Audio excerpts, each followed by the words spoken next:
पण काय असणार आहे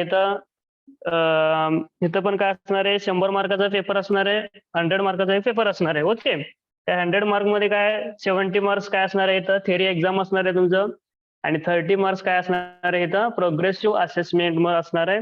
त्या 30 मध्येच परत आपल्याला डिवाइड असणार आहे इथं टीचिंग अँड एक्झामिनेशन स्कीम म्हणून दिले बघा टेबलमध्ये बघा तिथं. हा, पहिल्यांदा कोर्स आउटकम्स आपल्याला काय काय शिकायचं ते कोर्स आउटकम्स दिले बघा 3 नंबरच्या पॉईंट मध्ये. Calculate the equation of tangent maximum minimum radius of curvature by using differentiation. Using म्हणजे काय असणार, डिफरन्शिएशन म्हणजे काय डेरिव्हेटिव्ह आपण स्टडी करणार आहे. पुढे पहिला युनिट काय असणार आहे डेरिव्हेटिव्ह असणार आहे, ते आपल्याला स्टडी करायचंय. त्याच्यामध्ये आपल्याला काय काय करायचं बघा, ते डेरिव्हेटिव्ह यूज करून आपल्याला टँजंटचं इक्वेशन फाइंड करायचंय. त्यानंतर त्या फंक्शनचा डेरिव्हेटिव्ह ऑफ फंक्शनचा मॅक्झिमम आणि मिनिमम पॉईंट आपल्याला इथं फाइंड आउट करायचंय, आणि रेडियस ऑफ कर्वेचर आपल्याला काय करायचं ते फाइंड करायचं बाय युजिंग डेरिव्हेटिव्ह डिफरन्शिएशन. ठीक आहे, आता सेकंड कोर्स आउटकम्स येतोय. तर सगळ्यांनी इकडे लक्ष द्या, काय काय दिले बघा तिथं. पहिला पॉईंट आपण बघितलं होतं कॅल्क्युलेशन. सेकंड पॉईंट काय इथं, solve the given problems of integration using suitable methods. काय करायचं आपल्याला इथं सेकंड कोर्स आउटकम्स मध्ये इंटिग्रेशन आपल्याला काय करायचंय फाइंड आउट करायचंय. इंटिग्रेशनचा प्रॉब्लेम आपल्याला सॉल्व्ह करायचंय. आता सुटेबल मेथड्स आहेत, भरपूर मेथड्स आहेत. त्या मेथड्स वेगवेगळे मेथड आपण यूज करून काय करणार तिथं इंटिग्रेशनचा प्रॉब्लेम आपल्याला तिथं सॉल्व्ह करायचंय. ठीक आहे, थर्ड पॉइंट येतोय, apply the concept of integration to find the area and volume. इथं थर्ड कोर्स आउटकम्स येतोय, आपल्याला काय करायचं इथं इंटिग्रेशनचा कन्सेप्ट आपण यूज करू, इंटिग्रेशनचा कन्सेप्ट यूज करून आपल्याला त्या किंवा त्या फंक्शनचा एरिया आणि व्हॅल्यूम आपल्याला इथं फाइंड करायचे. एरिया आणि व्हॅल्यूम आपण कशाचं फाइंड करतोय, क्लोज फिगरचं आणि सॉलिड फिगरचं आपण काय करतोय इथं एरिया आणि व्हॅल्यूम फाइंड करतोय. आता वेगवेगळं आपल्याला इथं कर्व असणार आहे, इथं इंटिग्रेशन कर्व असणार आहे. त्या कर्वचं आपल्याला काय करायचंय एरिया फाइंड करायचंय आणि व्हॅल्यूम फाइंड करायचंय. काय वेळी सर्कलचा एरिया आपल्याला इथं इंटिग्रेशन यूज करून फाइंड करता येतोय, आणि इलिप्सचा एरिया आपल्याला इथं फाइंड करता येतोय. हायपरबोलिक फंक्शनचा आपल्याला कर्वचा इथं एरिया फाइंड करता येतो आपल्याला. बरेच आता कुठल्याही एक इंटिग्रेशन एक कर्व दिले असेल तर त्याच्यावर आपल्याला त्याचा एरिया अंडर द कर्व मध्ये येतोय, आणि एरिया बिटवीन दी दोन कर्व मधला एरिया फाइंड करता येतोय, आणि व्हॅल्यूम वर आपल्याला इथं स्टडी करायचंय इंटिग्रेशनचा कन्सेप्ट यूज करून. थर्ड आपण काय केले, थर्ड बघितलं होतं आता कोर्स आउटकम्स बघितले. आता फोर्थ कोर्स आउटकम्स काय येतं, solve the differential equation of first order and first degree using suitable method. Differential equation solve करायचं आपल्याला वेगवेगळे मेथड यूज करून. ठीक आहे, आणि इथं पाचवा कोर्स आउटकम्स आहे ना, ते पाचवा कोर्स आउटकम्स तुम्हाला तिथं वेगळं असणार आहे. काय असणार तिथं न्यूमेरिकल इंटिग्रेशन आहे. तिथं न्यूमेरिकल इंटिग्रेशन आपल्याला तिथं सॉल्व्ह करायचंय सुटेबल मेथड्स यूज करून तिथं. ठीक आहे, ते आपण बघूया. कोर्स आउटकम्स आपल्याला इथं पाच कोर्स आउटकम्स आपल्याला स्टडी करायचे. ह्या रिलेटेड मध्ये आपल्याला काय करायचंय टोटल काय करायचं स्टडी करायचे. ओके, कोर्स आउटकम्स रिलेटेड मध्ये त्याच्यामध्ये टीचिंग आणि एक्झामिनेशन स्कीम काय येतो बघा, हे पण माहिती आहे तुम्हाला. मागच्या वेळी तुम्हाला सांगितलं होतं काय असं बघा. थेअरी काय असणार आहे बघा, तिथं थेअरी तर आपल्याला दिलेलं आहे बघा. हा थेअरीचं दिले पेपर काय 3 तासाचा पेपर असणार तिथं. एंड सेमेस्टर एक्झाम म्हणून येतो बघा. ESE म्हणजे काय असतं इथं एंड सेमेस्टर एक्झाम येतोय. एंड सेमेस्टर एक्झाम मध्ये काय असणार आहे इथं मॅक्झिमम 70 मार्काचा पेपर असणार आहे, आणि त्याच्यामध्ये मिनिमम 28 आपल्याला मार्क घ्यायचे आहे. तिथं किती मॅक्झिमम 70 मार्काचा एक्झाम असणार आहे. त्या 70 मार्क मध्ये आपल्याला मिनिमम किती मार्क घ्यायचा आहे इथं 28 मार्क्स आपल्याला इथं घ्यायचं आहे. ओके, येतो लक्षात. आणि PM म्हणजे प्रोग्रेसिव्ह असेसमेंट आहे. प्रोग्रेसिव्ह असेसमेंट मध्ये काय करायचं आपल्याला इथं 30 मार्काचा प्रोग्रेसिव्ह असेसमेंट असणार आहे. त्या 30 मार्कामध्ये आपल्याला परत डिवाइड होतो. आपण मागच्या वेळी मी सांगितलं होतं बघा तुम्हाला की ते इथं 30 मार्काचा काय असणार आहे इथं प्रोग्रेसिव्ह असेसमेंट असणार आहे. त्या प्रोग्रेसिव्ह असेसमेंट मध्ये काय असणार आहे 20 मार्काचं काय इथं तुम्हाला सांगता येते का 20 मार्काचं काय असणार आहे आणि 10 मार्काचं काय असणार आहे तिथं? आवाज येतोय मला सगळ्यांना? Yes sir. हा 20 मार्काचं आपण काय शिकतोय आणि त्याच्यामध्ये 10 मार्क आपण असं 30 मार्कामध्ये डिवाइड केलं होतं. मागच्या वेळी तुम्हाला सांगितलं होतं पहिल्या सेमिस्टर मध्ये आपण सांगितले. ठीक आहे. काय 20 मार्कामध्ये काय करायचं इथं? Unit test Average to test. बरोबर आहे. पण इथं पण काय असणार आहे? 2 युनिट टेस्ट असणार आहे. त्या 2 युनिट टेस्ट मध्ये आपल्याला 20-20 मार्काचा 2 युनिट टेस्ट असणार आहे. ती काय करायचंय? आपल्याला 20 पैकी मार्क तिथं घ्यायचंय आणि 10 मार्क काय असणार आहे? 10 मार्क ही मायक्रो प्रोजेक्टला 10 मार्क असणार आहे. मग टोटल मिळून आपल्याला इथं 30 मार्क आपल्या हातात आहेत. ठीक आहे. रिझल्ट आल्यावर तुम्हाला कळेल कोणाला किती मार्क पडले वगैरे सगळी ती 30 पैकी किती पडले ते. ओके. आणि 70 पैकी तुम्हाला किती पडले ती पण वेगळं येतोय आणि 30 पैकी किती पडले तेवढं वेगळं येतो. आणि टोटल इथं येतं बघा, टोटल किती असणार आहे इथं? मॅक्झिमम 100 मार्क असणार आहे. दोन्ही मिळून ना 70 + 30 किती होतोय इथं? 100 होतोय. आणि मिनिमम किती पाहिजे बघा तिथं? मिनिमम 40 मार्क पाहिजे इथं. म्हणजे आपण ह्याच्याबरोबर बसायचं नाही तिथं. काय झालंय इथं बघा, आता आपण इथं म्हणलेलं आहे थेअरी एक्झाम मध्ये किती 70 पैकी 28 मार्क घ्यायचे तिथं.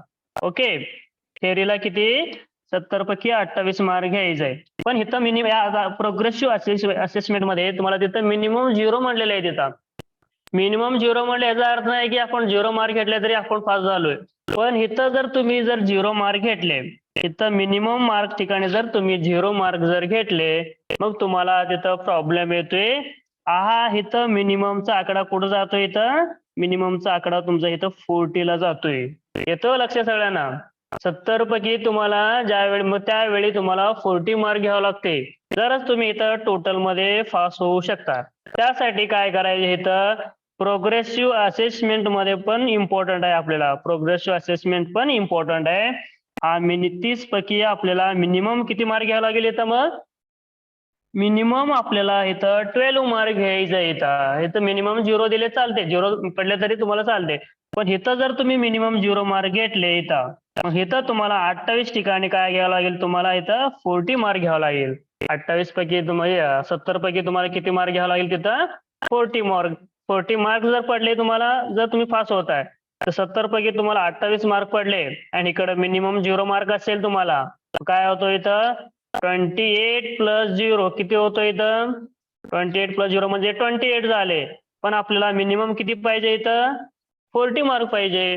तुम्हाला तिथं मिनिमम अजून किती मार्क पडतो इथं? 12 मार्क कमी पडतोय. मग ती 12 मार्क आपल्याला काय करायचे इथं? प्रोग्रेसिव्ह असेसमेंट मध्ये घ्यायचे. 30 पैकी आपल्याला मिनिमम काय घ्यायचं इथं? 12 मार्क घ्यायचे. आणि इकडं 70 पैकी तुम्हाला 28 पडले की 28 मार्क पडले की दोन्ही मिळून किती होतो इथं? 40 मार्क होतोय. ठीक आहे. येतं का इथं? बघा काय लक्षात आलंय सगळ्यांना स्कीम काय येते? जर तुम्हाला इथं मिनिमम मार्क इथं 12 ठिकाणी जर तुम्हाला 6 मार्क पडले आणि तिकडे 70 पैकी तुम्हाला 28 पडले, 28 + 28 + 6 किती? माईक कोणाचं चालू 34. आहे?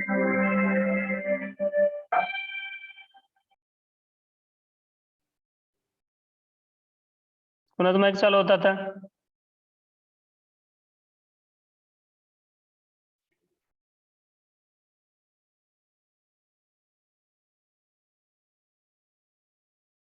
आपल्याला 28 जर आपण मार्क घेतले आणि तिकडे मिनिमम आपण काय मॅक्झिमम किती येतं? प्रोग्रेसिव्ह असेसमेंटला आपल्याला किती घ्यायचंय? मिनिमम 12 मार्क घ्यायचंय.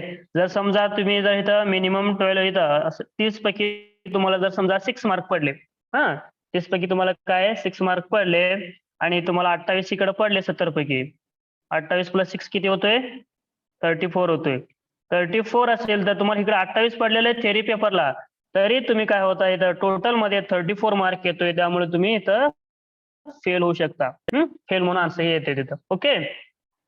28 पडले तुम्हाला 70 पैकी, मिनिमम 28 मार्क पडायचं आहे आपण आपल्याला, तरी 28 पडलेला आहे मार्क, तरी आपण काय होतोय इथं टोटल मध्ये 34 होतोय. 34 आपल्याला इथं फेल म्हणून येतोय. काय येतोय फेल म्हणून? आपल्याला 100 पैकी मिनिमम किती व्हायला पाहिजे? 40 मार्क व्हायला पाहिजे. 40 ला आपल्याला काय करावं इथं? 28 ठिकाणी तुम्हाला किती घ्यावं लागेल इथं? 34 मार्क घ्यावा लागेल. मग तुम्हाला इकडे 6 पडले असेल, मग दोन्ही मिळून किती होतं इथं 40 मार्क होतोय. म्हणजे तुम्ही इकडं प्रोग्रेसिव्ह असेसमेंट मध्ये 30 पैकी तुम्ही किती मार्क कमी घेताय तेवढा तुम्हाला मार्क काय करावा लागेल इथं ह्या थिअरी एक्झाम मध्ये तुम्हाला मार्क तिथं वाढवा लागेल तिथं लक्षात ठेवा. हा येतं लक्षात सगळ्यांना? Yes, sir. हो सर.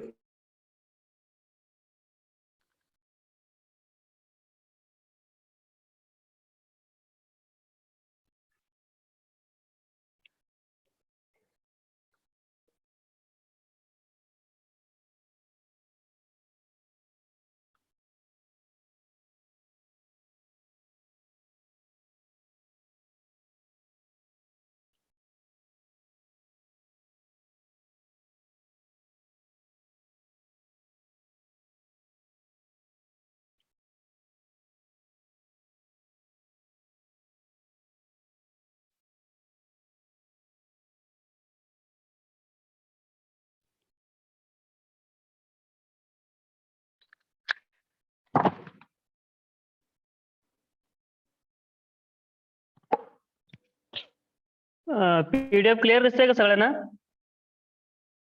बरोबर दिसतंय का? असं आडवं दिसतंय ना सगळ्यांना? Yes, sir. Yes, sir. Sir. Okay.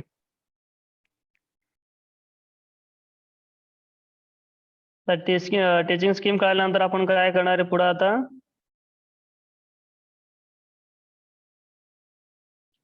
आता इथं ट्युटोरियल आपल्याला इथं सॉल्व्ह करायला घ्यायचं बघा. टोटल किती असणार आहे इथं? ट्युटोरियल 16 ट्युटोरियल असणार आहे. प्रत्येकाला 2-2 लेक्चर मध्ये आहेत. आपण काय करायचंय की तुम्हाला एक क्वेश्चन कसं आपल्याला सिलेबस संपतोय तसं टॉपिक संपल्यानंतर तुम्हाला काय करतो मी क्वेश्चन देते त्याच्यावरून काय करायचंय तुम्हाला ते सॉल्व्ह करायचंय. ओके. आता आपण स्टडी काय काय करायचं ती बघूया आपण. टोटल युनिट 5 युनिट असणार आहे. त्या 5 युनिट मध्ये आपल्याला काय करायचंय? पहिला युनिट येतोय डिफरन्शियल कॅल्क्युलस. डिफरन्शियल कॅल्क्युलस मध्ये काय काय शिकतो बघा आपण. डिफरन्शियल कॅल्क्युलस मध्ये टोटल 4 टॉपिक असणार आहे. ते आपण काय करूया थोडं वेगळं ह्याच्यामध्ये घेतो मी. ते प्रत्येक टॉपिक वाईज तुम्हाला सांगतो मी, इकडे लक्ष द्या.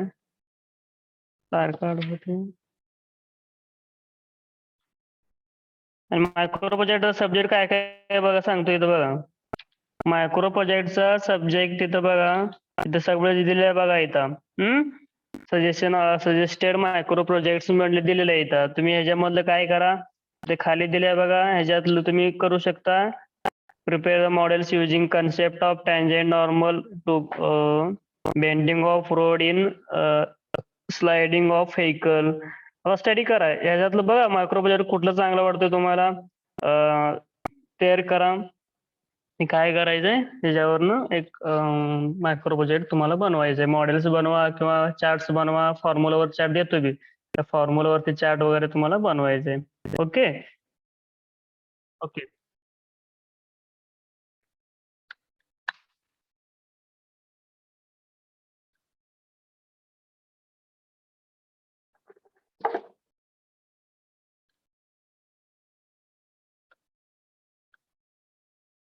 पहिला पॉईंट येतोय डिफरन्शियल कॅल्क्युलस येतोय. पहिला युनिट येतोय.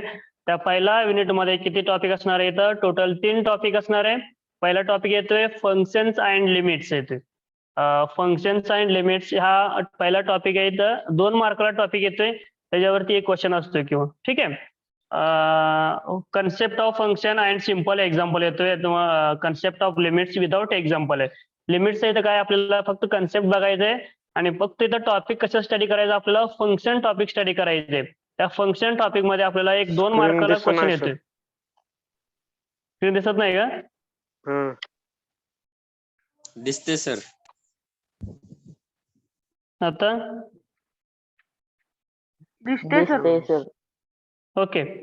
बघा डिफरन्शियल कॅल्क्युलस मध्ये पहिला टॉपिक येतोय फंक्शन्स अँड लिमिट्स येतोय.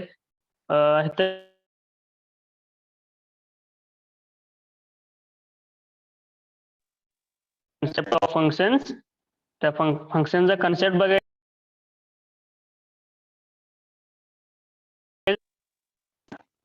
Sir, आवाज स्टडी break करायचे होतोय. त्याच्यामध्ये. फोन यायला लागला, एक मिनिट. ओके. बघा, सेकंड टॉपिक येते डेरिव्हेटिव्ह. ओके, डेरिव्हेटिव्ह हा टॉपिक इम्पॉर्टंट आहे. सगळ्यात इम्पॉर्टंट टॉपिक हा डेरिव्हेटिव्ह आहे. तर इथे एक लक्षात द्या सगळ्यांनी, तुम्ही जे पहिल्यापासून स्टडी करत जाते, हा M2 मध्ये कसं आहे माहिती आहे का, ज्या तुम्ही प्रत्येक टॉपिकचा रिलेटेड पुढे जातोय तुम्ही. पहिला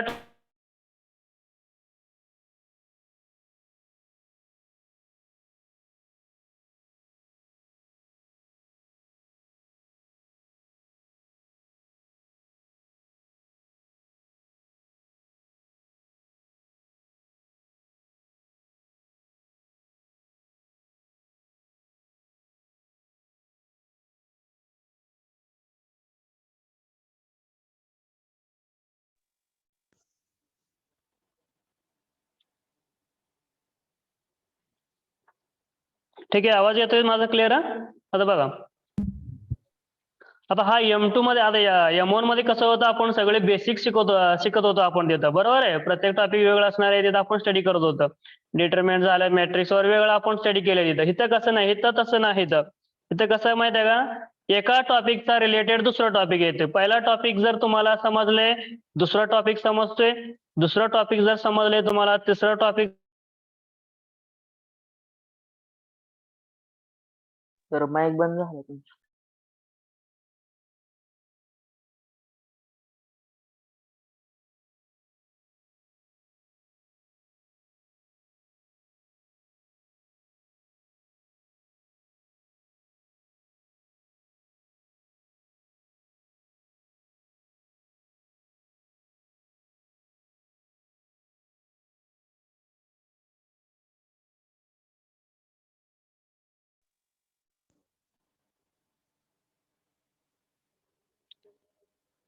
ओके.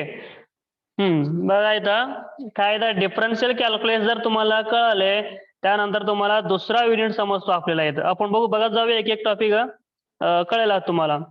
काय पहिल्या टॉपिक मध्ये फंक्शन स्टडी करायचंय.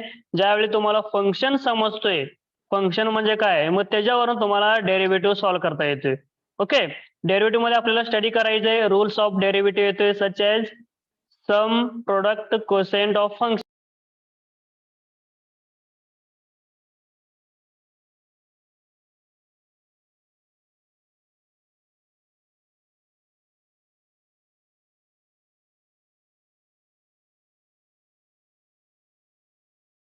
म्हणजे बघत जाऊया थोडं. डेरिव्हेटिव्ह मध्ये काय करतो आपण, रूल्स ऑफ डेरिव्हेटिव्ह बघतोय, such as sum, product, quotient of function. Function येतो बघा इथं. म्हणजे काय, दोन आवाज ब्रेक होतोय सर. सम. सपोज आपण काय येतं, x square plus y square. आवाज ब्रेक होतोय sir. X square plus x cube जर असेल, इथं दोन फंक्शन आहे. परत एकदा आता पुन्हा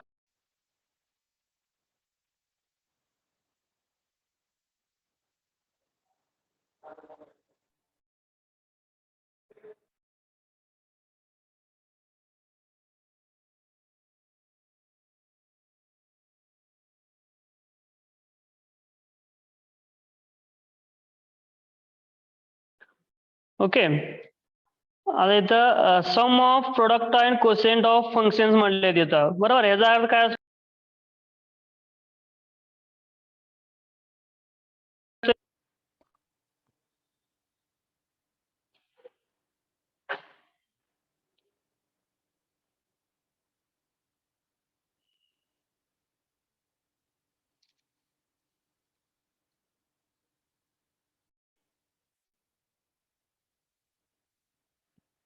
पहिला टॉपिक काय, rules of derivative such as sum, quotient.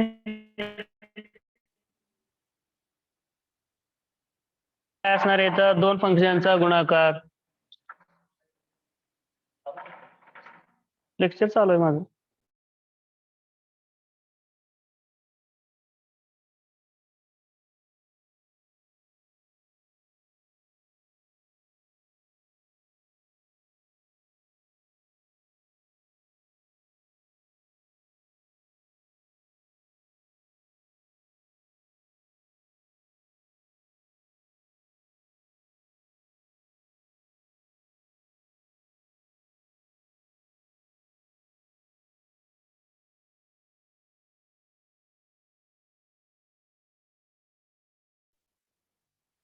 Okay बघा इकडे लक्ष द्या.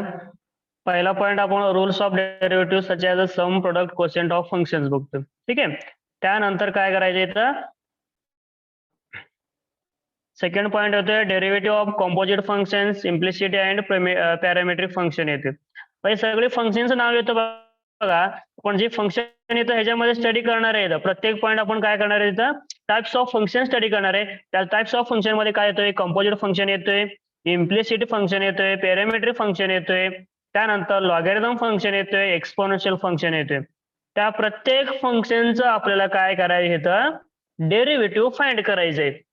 ओके मग आपल्याला इथं फंक्शन्स माहित असेल तर आपल्याला काय करता येतोय डेरिव्हेटिव्ह फाइंड करता येतोय. ओके मग त्यासाठी आपल्याला काय करावं लागेल इथं फंक्शन हा टॉपिक आपल्याला समजला पाहिजे. ओके मग फंक्शन टॉपिक जर तुम्हाला समजले तर त्याच्यावरून तुम्हाला डेरिव्हेटिव्ह फाइंड करता येतो, ओळखता येतो. आपल्याला फंक्शन एकदा ओळखता आला की मग आपल्याला काय करता येतं त्याचं डेरिव्हेटिव्ह फाइंड करता येतोय. ओके हा डेरिव्हेटिव्ह टॉपिक समजले तुम्हाला. म्हणजे काय करायचं त्याच्यामध्ये लक्ष ठेवा. फंक्शन टॉपिक यायला पाहिजे, फंक्शनवर आपल्याला काय करता येतो डेरिव्हेटिव्ह फाइंड करता येतो. थर्ड टॉपिक येतोय त्या डेरिव्हेटिव्हचं अप्लिकेशन येतो, अप्लिकेशन ऑफ डेरिव्हेटिव्ह आहे.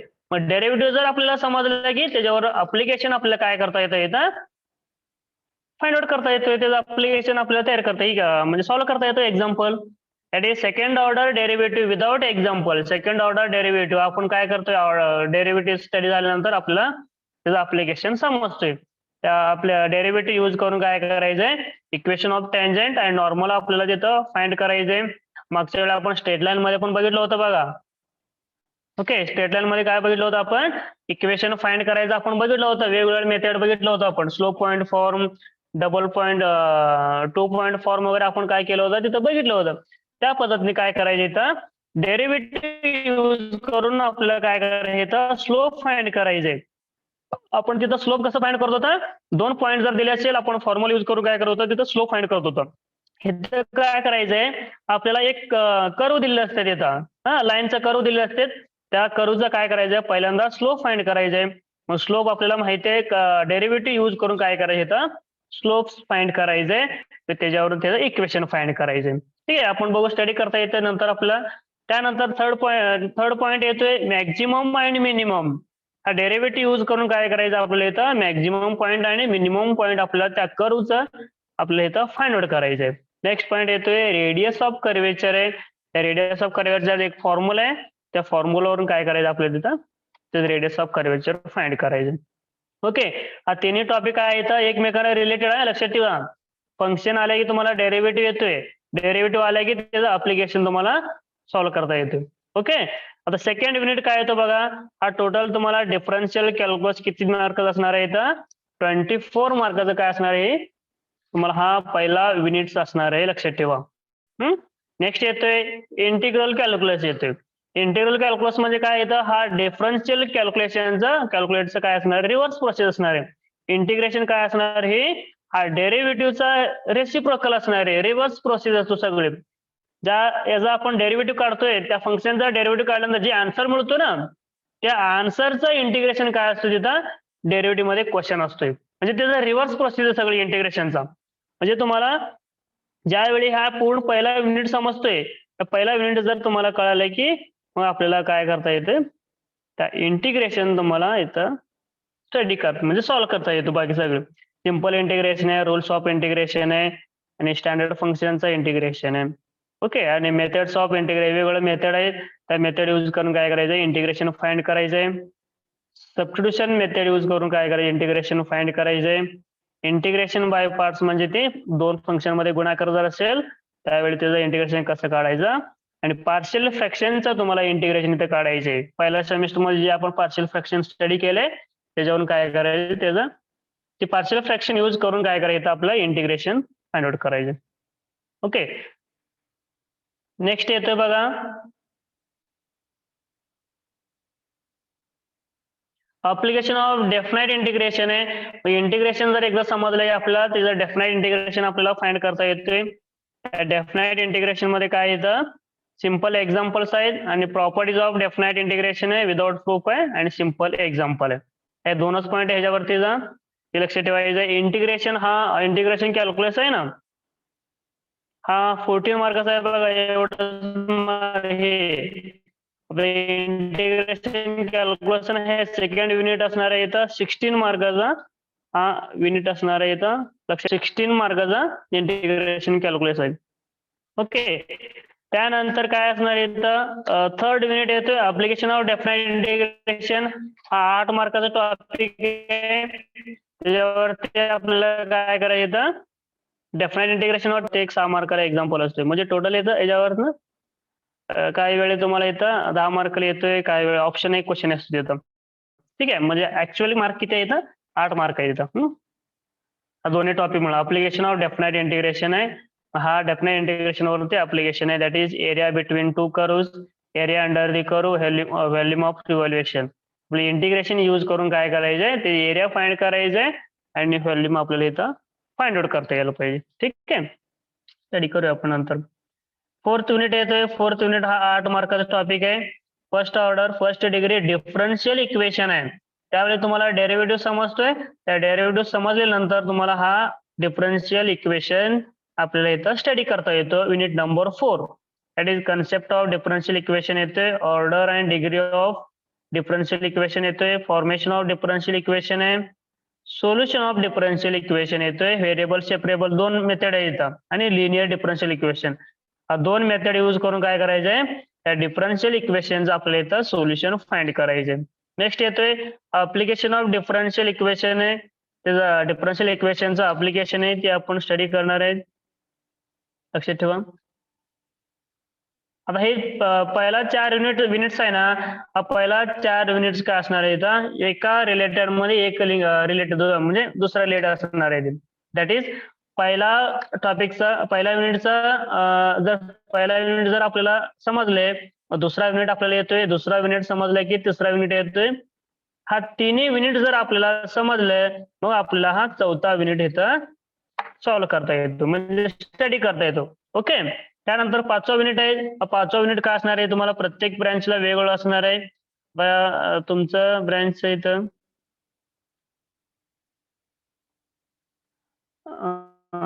ह्याच्यामध्ये